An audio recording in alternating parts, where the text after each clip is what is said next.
Hello बच्चों, विद्या वाहिनी channel में आप सबका स्वागत। मैं आज आपके सामने लेकर आई हूँ आपकी पहली इकाई के लिए पुनरावर्तन पाठ। हम देखेंगे बच्चों आज 8वीं कक्षा की प्रथम इकाई पुनरावर्तन।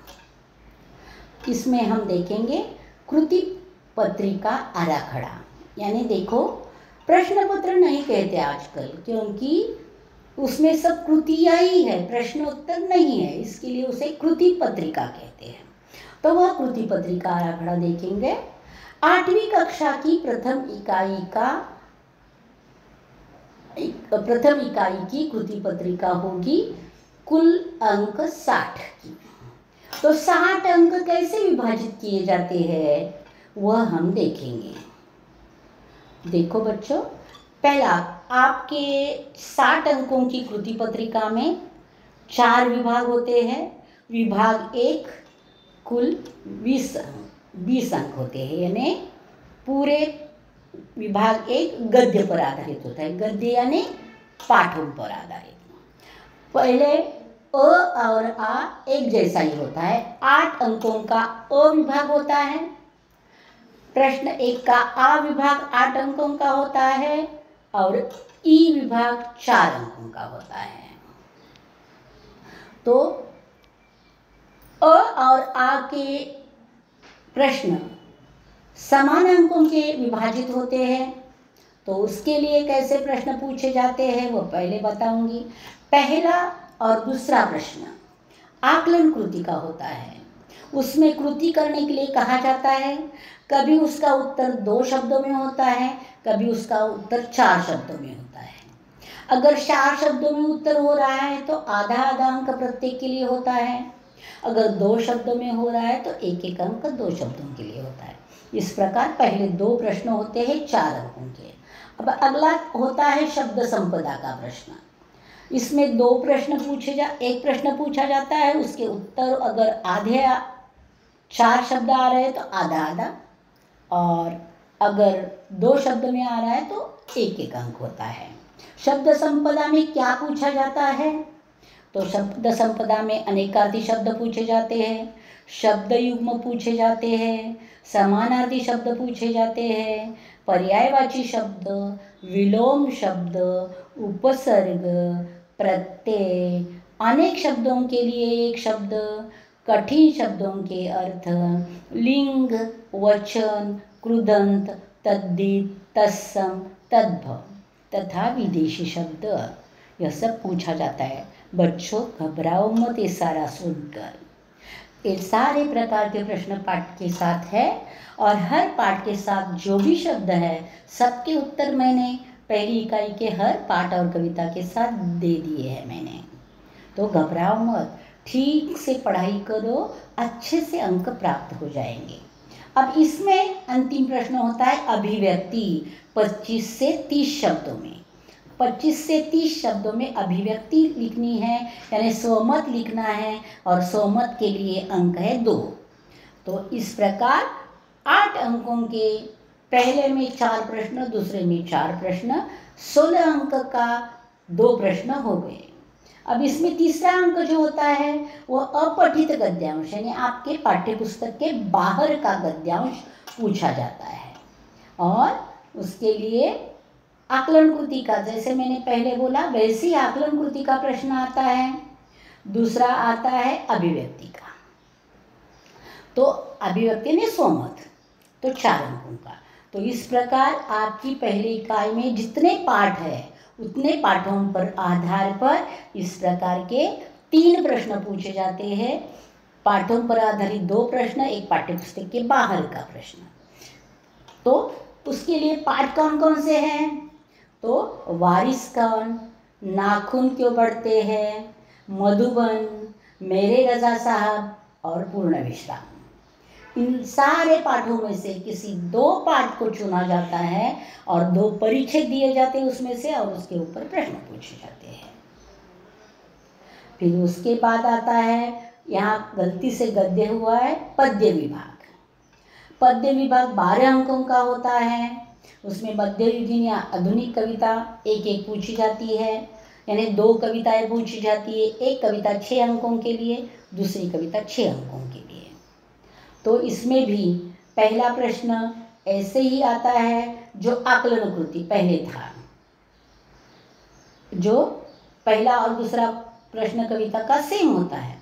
और 6 अंक कैसे विभाजित किए जाते हैं, तो आकलन कृति जो हमने पहले प्रश्न में देखी है वही आकलन कृति का प्रश्न यहाँ भी आता है।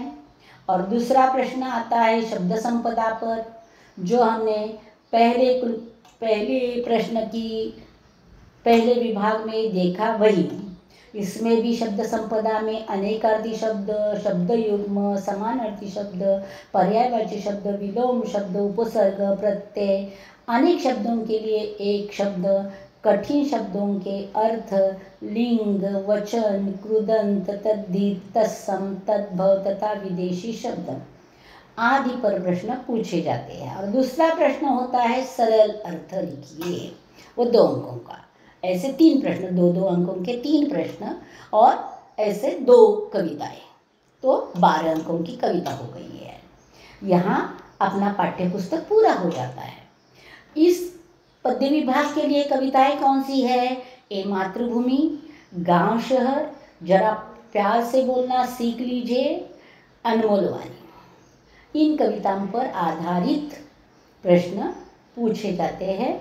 और मैंने कहा कि सभी प्रकार के प्रश्न मैंने अभी जो पाठ मैंने अपलोड किए हैं हर पाठ के साथ दिए हैं मैंने। व्याकरण देखो बच्चों, व्याकरण आपका 12 अंकों का होता है।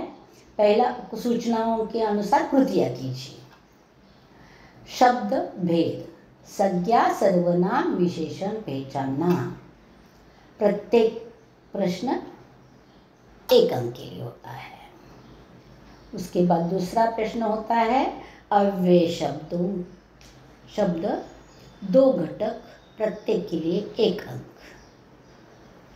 तो देखो बच्चों, यहाँ 2 अव्यय के शब्द दिए जाते हैं, वाक्य में प्रयोग करना है, 1 के लिए 1 अंक होता है। उसके बाद 2 में से कोई एक सहायक क्रिया पहचानना तथा उसका मूल रूप लिखना। इसके लिए भी 1 आधा अंक, यानी सहायक क्रिया के लिए 1 और मूल रूप के लिए 1 आधा अंक, मिलकर पूरा अंक।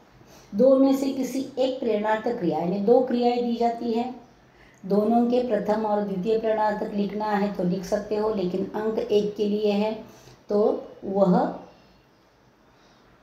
प्रथम अंक प्रेरणार्थक के लिए आधा अंक, द्वितीय प्रेरणार्थक के लिए आधा अंक। इस प्रकार पूरा 1 अंक मिलता है प्रेरणार्थक क्रिया का। उसके बाद मुहावरे चयन अथवा मुहावरों का अर्थ। मुहावरे चयन, चयन का अर्थ होता है कि ढूंढना। तो कोष्ठक में मुहावरे दिए जाते हैं, नीचे वाक्य दिया जाता है, वाक्य में मुहावरे का अर्थ होता है, वो ढूंढना और उस अर्थ की जगह कोष्ठक का मुहावरा लिखना। इसके लिए 1 अंक होता है। अथवा 1 मुहावरे के लिए 1 अंक। ऐसे 2 वाक्य हैं तो 2 अंक मिलेंगे। अथवा उसके लिए क्या होता है, 2 मुहावरे दिए जाते हैं, उनका अर्थ लिखो और वाक्य बनाओ। अर्थ के लिए आधा, वाक्य के लिए आधा। ऐसे ही दूसरे वाक्य में अर्थ के लिए आधा और वाक्य के लिए आधा, 2 अंक हो गए।